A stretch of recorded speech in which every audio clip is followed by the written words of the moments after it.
Kalau kita kadang-kadang ngerasa sedih, marah, kita perlu terkoneksi dengan diri kita. Gimana caranya terkoneksi? Aku pernah usulin nih satu, kita bikin self-care pyramid namanya. Oke. Jadi di self-care pyramid itu apa sih? Saya punya temen ya, waktu itu dokter, dia lagi ngambil spesialis. Capek banget kan jadi dokter spesialis itu. Terus dia tuh sempat stres. Itu sempat stres dan akhirnya datang ke kami ngobrol gitu ya, kita diskusi, sharing.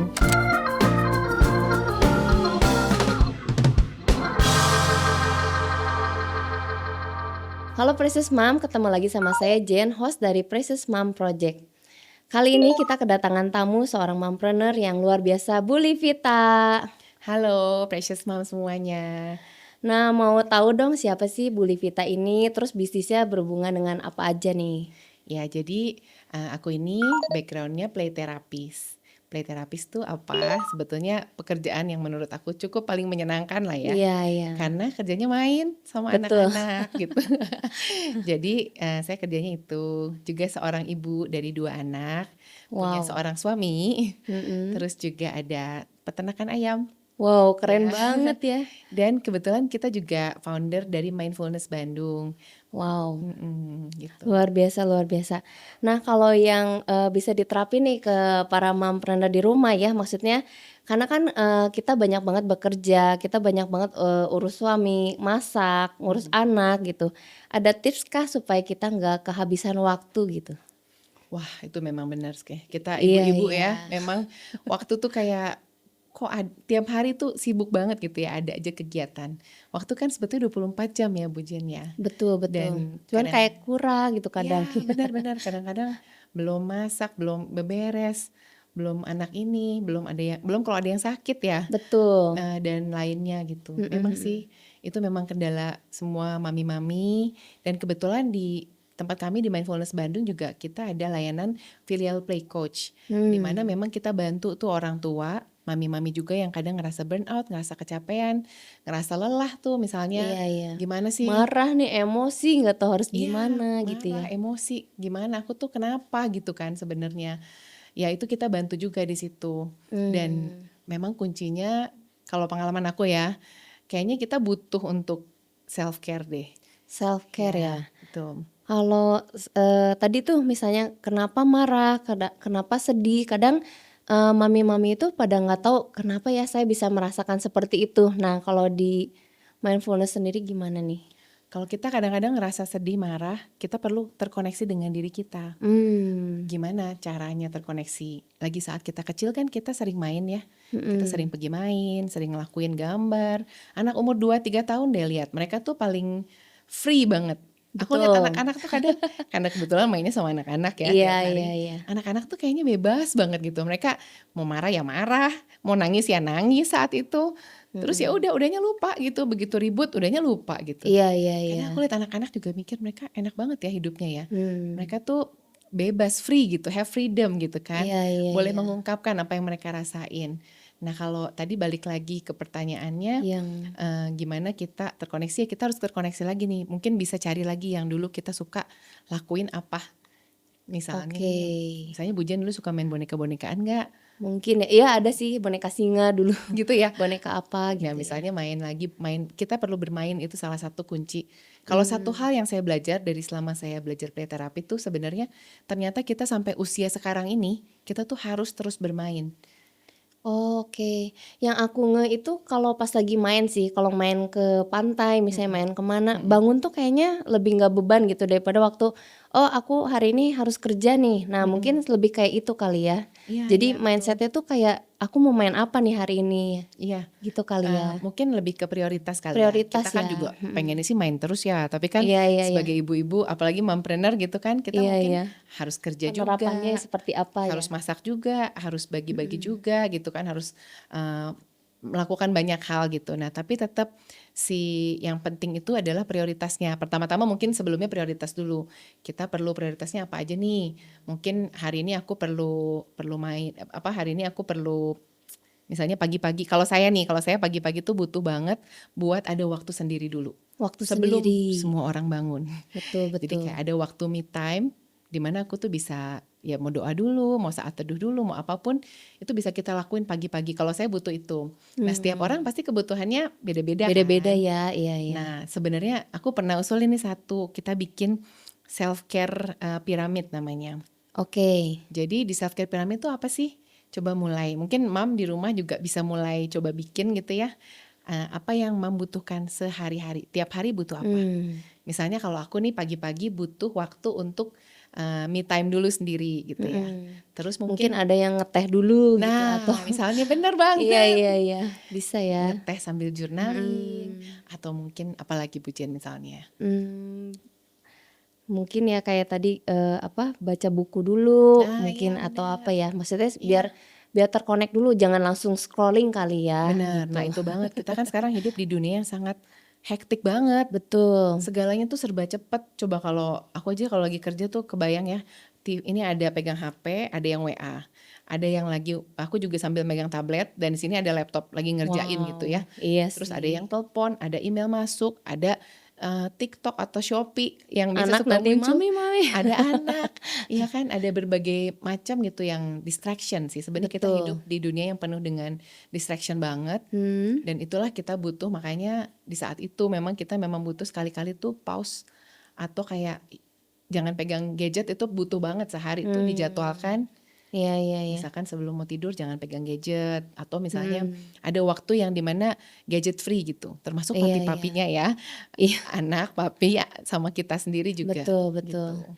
Karena tiap hari itu aku ngeh sih kalau sebagai mami-mami itu lebih banyak ngambil keputusan ya, misalnya kayak ratusan jadi, oh ini harus Iya benar, bangun dulu, mau bikin bekal anak dulu, mau mandi dulu, mau apa dulu kan benar jadinya banget. keputusannya banyak banget ya. Iya, Kalau dari pagi kita udah full banget ya lebih sulit ya. dan itu tuh bikin capek sebetulnya. Oke. Karena kan kita harus ngambil keputusan demi keputusan demi keputusan, meskipun nggak kelihatan ya. Makanya kadang kita nggak gerak fisik gimana gitu, orang cuman ngetik-ngetik doang kadang-kadang ya, cuma kok capek banget ya. Iya Ya iya. karena mental kita capek sebetulnya. Ngomongin si play therapy ini, berarti kalau yang aku bayangin sih sedikit Mhm. ya, lebih kayak kalau misalnya suka mewarnai mungkin mewarnai gitu yang kayak apa ya, gambar-gambar yang Iya iya kecil-kecil iya. gitu tapi bisa warna-warni gitu. Tadi mungkin ngomong kayak untuk self care untuk kita ya. Iya iya iya, Saya tuh punya teman, self-care-nya. saya punya teman ya, waktu itu dokter, dia lagi ngambil spesialis.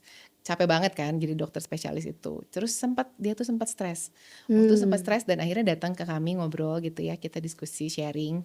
Terus dia cerita, saya nanya, ayo kita gali apalagi yang kamu suka lagi masa dulu gitu ya. Dia bilang dia tuh ternyata suka ngewarnain. Ngewarnain Terus itu aku ya. usulin, kamu kalau stres coba deh ngewarnain. Dia Oke. ngewarnain tuh yang mandala, ada yang mandala, banyak banget isiannya apa kayak harus diwarnain kecil-kecil gitu ya. Iya iya Nah iya. ternyata dia seneng Mandala ya. banget. Oke. Itu dia balik ke masa dia dulu, dia suka mewarnai, sekarang kan saking sibuknya udah gak sempet. Iya Nah pas iya. stres dia mulai ngelakuin itu, kata dia relax banget, healing banget gitu. Oke. Tapi memang berarti, Mams harus dicari tahu juga ya mungkin dari kecil senangnya apa gitu Iya, kali ya. Ada yang mungkin nyanyi iya melepaskan stres, bener banget. bisa Nyanyi di juga WC ya. juga gak apa-apa.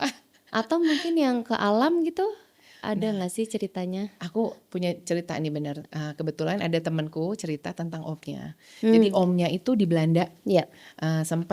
dia tuh sempet apa ya, jadi hebat banget, om ini orang hebat banget, terus punya dia udah masuk ke banking gitu ya, pokoknya akhirnya ditipu di bisnisnya itu, ditipu di bisnisnya, dia akhirnya bisnis sama temennya ditipu, dan udah ditipu tuh dia stres banget. Begitu dia stres, depresi kan, nah di sana kebetulan difasilitasi oleh pemerintah untuk pergi ke psikiater. Nah, dia Oke. pergi ke psikiater tuh, berobat lah, minum obat dan lainnya ya, sampai depresinya membaik. Tapi setelah membaik kan masih perlu maintenance ya kadang-kadang kita tuh. Jadi dikasih tahu tuh sama dokternya, udah kamu gak usah kesini lagi. Tapi saya kasih resep, 2 bulan sekali kamu harus pergi ke alam. Lucu banget ya dokternya. Kasih resepnya bukan ke dia lagi tapi ke alam Iya, ya. dan bener banget ternyata. Setiap 2 bulan Dia waktu sekali? setiap 2 bulan sekali. Oke. Dan dia tuh mulai jadwalin tiap 2 bulan sekali. Entah pergi ke pantai, entah pergi ke gunung, entah kemana aja dia pergi liburan sama keluarganya. Oke. Ya gak harus yang mahal, sebetulnya liburan kan melihat Iya alam tuh. betul. Karena alam itu sendiri udah terapi sih sebetulnya. Betul ya. Alam tanpa diapa-apain tuh udah terapi sendiri sebetulnya. Betul betul. Gitu. Kalau yang aku pernah ngeh lagi tuh ini apa sih grounding ya berarti ya, Oh yang iya, nginjek kaki iya, tuh ke rumput itu ngaruh juga ya? ngaruh banget. Oke. Bener, injek kaki itu kan juga apa ya, kita terkoneksi sama alam sih. Terkoneksi juga Iya. ya. Sekarang Wow. kan bahkan ada yang peluk pohon itu ya. Oh, Peluk peluk pohon pohon. bisa Oh, lucu banget.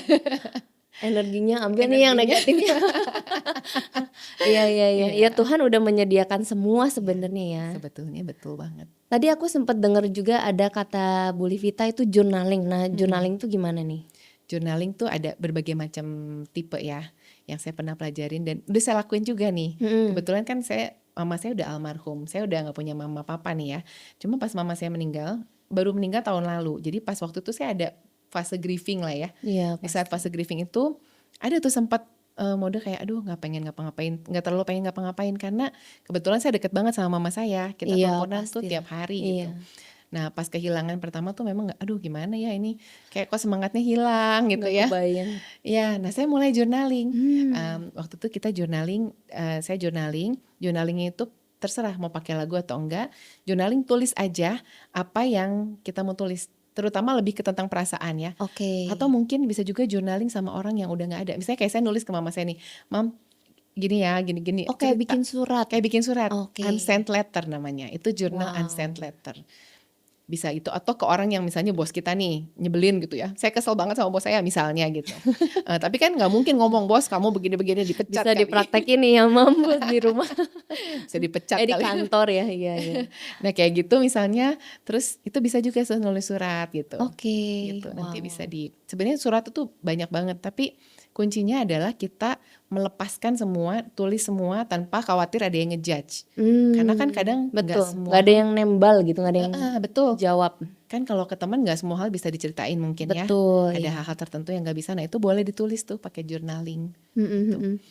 Kalau misalnya kita melihat setelah journaling itu walaupun ada nangis-nangis, walaupun ada marah-marah, kesel, tapi at the end of the day itu bikin lega gitu ya. Iya betul. Oke. Kadang ada yang apa sih orangnya kalau misalnya lagi cerita nih, lagi ngobrol, kok aku gampang kesinggung ya, jangan-jangan aku punya sesuatu yang cara lihat pandang salah misalnya atau apa gitu, itu mungkin bisa diceritain Bu Livita, kayak Iya. ada filter gitu atau Iya betul. Kayak misalnya kadang-kadang kita tuh, ya contohnya saya punya satu cerita nih. Iya boleh. Ada satu suami istri gitu ya. Dia suami istri itu tuh melihat dari jendela gitu kan. Dia melihat dari jendela tetangganya. Tetangganya. Istrinya gibah lah ya, istrinya gibah. Istrinya bilang, Iya. papi lihat tuh tetangga sebelah gitu Iya, ya. iya. Keterlaluan banget. Masa dia nggak punya mesin cuci apa ya? Kok parah banget sih itu, spraynya masih kotor gitu ya. Iya. Ada coklat-coklatnya gitu. Oke. Papinya bilang, oh iya ya, nggak tahu kenapa ya. Papinya kan mendengar lah, laki-laki Iya, lebih biasa iya, diam iya. ya. Besokannya sama lagi terulang. Tuh kan bener, memang itu mesin cucinya salah atau rusak kali ya. Nyucinya nggak bener kali Cucinya nggak gitu bener ya. kali ya itu. Apa dia nggak lihat apa ya? Besokannya hari ketiga Iya, tuh, hari ketiga. si papinya tuh bilang, dia bilang, hari ini mah udah bersih nih. Kayaknya tetangga Istrinya kita. bilang udah bersih Istrinya kali bilang ya. udah bersih gitu ya. Terus papinya bilang, si suaminya tuh bilang, ya sayangku, aku sudah bersihkan jendela kita. Jadi Ternyata yang kotor jendela sendiri ya. yang kotor jendela sendiri ya. Oke, Gitu. jadi ternyata lewat journaling itu mungkin bisa dikeluarin tuh filter-filter itu ya. Betul. Jangan-jangan orang ngomong tuh memang bener ada, misalnya kayak kotor ya memang ada kotor di situ kali ya. Benar-benar. Jadi yang bikin kita uneasy juga karena banyak itu kali ya. Yang Karena- kayak cerita tadi. Iya, kadang dalam hati kita juga ada sesuatu yang ya setiap orang pasti punya lah ya, emotional baggage yang kita bawa iya, dari iya, masa iya, lalu iya. kita, dan mungkin Iya, itu iya. bisa mempengaruhi cara pandang kita melihat dunia. Betul. Tuh. Nah, terus udah gitu gimana nih yang tadi kan baru yang kedua ya. Yang ketiga tuh gimana caranya supaya kita lebih terkoneksi dengan perasaan sendiri. Nah, pertama kita kenali dulu. Mungkin kalau pernah dengar bukunya Brené Brown, namanya Atlas of the Heart. Iya. Dia tuh intinya buku itu dia menceritakan ada 87 perasaan. Wow. Ya. 87 banyak banget. Sebenarnya lebih dari itu, harusnya Oke. 150-an. Cuman yang dicatat di buku itu 87. Kebayangkan itu 87, dan mereka tuh sempat bikin penelitiannya. Dr. Brené Brown bikin penelitian, dia mensurvei 7.000 orang Iya. untuk ditanya, suruh nulisin perasaan-perasaan mereka. Hmm. Dan kebanyakan orang-orang itu cuma tahu 3 perasaan aja. Jadi marah, sedih, senang. Marah, sedih, senang. Ya. Mungkin ada tambahan kesel. Sama Ya. yang kalau di film itu apa? Oh iya. Jijik apa sih? Iya. Disgust gitu kan. Disgust, benar. Ya. ya mungkin 5 lah Cuman 5 maksimal. ya? Cuma kalau di buku itu dibilangnya 3, rata-rata orang taunya itu aja, tapi sebenarnya ada lebih ya, 87 perasaan. Dan kenapa sih kita perlu tahu si perasaan itu? Karena kadang yang kita lihat tuh marah. Karena marah tuh kan yang paling gampang, paling mudah, dan paling aman sebetulnya. Kalau orang marah tuh Betul. nggak ketahuan sebetulnya dia marah kenapa. Nah Tapi sebetulnya di balik itu nah ya? betul. Di Oke. balik itu sebenarnya kenapa dia marah? Karena mungkin si marahnya itu tuh misalnya marahnya mungkin karena dia malu, marahnya mungkin karena dia merasa saya nggak mampu, atau mungkin ada marahnya karena dia merasa malu, nggak mampu, bisa juga merasa jealous sebenarnya. Kita tuh, nah itu bisa digali lagi, makanya Dr. Brené Brown memang share bagus banget menurut saya.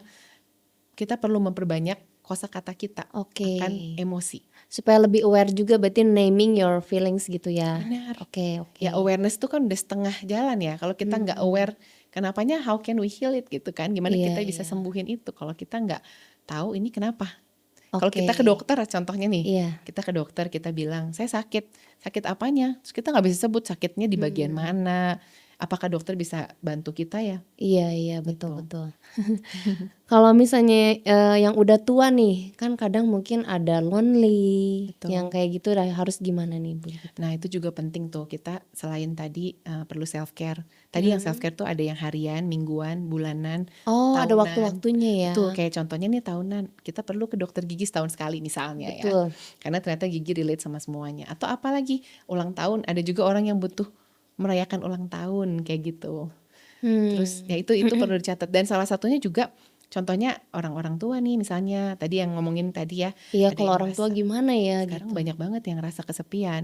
Karena kan anak pertama dia sibuk, lagi kecil mungkin kayak segede kita, mungkin anak-anaknya kita masih ada di rumah, Masih anak-anak bisa kita main ya. sama anak sendiri lah Masih ya? bisa main, mungkin kita ada sebel-sebelnya, tapi kita ada mereka gitu di situ ya. Betul. Ada kesibukan, kita tuh ngurus mereka, bekerja dan lainnya. Tapi kan dengan bertambahnya usia, suatu hari kan anak akan pergi ya, Betul. kuliah. Apalagi atau yang keluar mungkin- negeri Iya, gitu ya? misalnya yang Aduh. ke luar negeri dan dia tinggal di sini, mau tinggal di luar mungkin juga dingin gitu ya. Untuk orang tua tuh kan kadang Nggak mudah cuacanya, ya? ya home sweet home kan, biar gimana dia di sini rumah gitu.